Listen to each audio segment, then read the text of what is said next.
আমার নাম আকাশ হোসেন।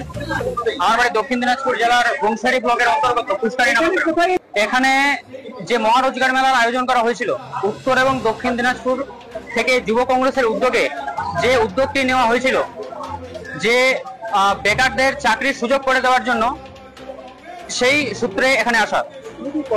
হ্যাঁ, আমি কর্মপ্রার্থী, আমি এখানে কাজের জন্য এসেছিলাম। হ্যাঁ, ইন্টারভিউ দিলাম।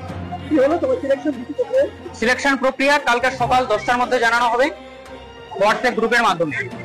রোজগার মেলার খোঁজ পেয়েছিলাম বিভিন্ন জায়গায়, পোস্টার এবং অ্যাডভার্টাইজমেন্টের মাধ্যমে আমরা এটা জানতে পাই।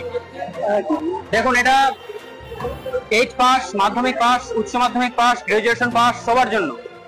আমার পড়াশোনা উচ্চ মাধ্যমিক পাস। এখানে সেলসম্যান। কংগ্রেস দলকে আমি মন থেকে স্যালিউট করি। বর্তমানে তারা বেকারদের জন্য যে উদ্যোগটি নিয়েছে সেটা খুবই প্রশংসনীয়। আমি আপ্লুত। ধন্যবাদ।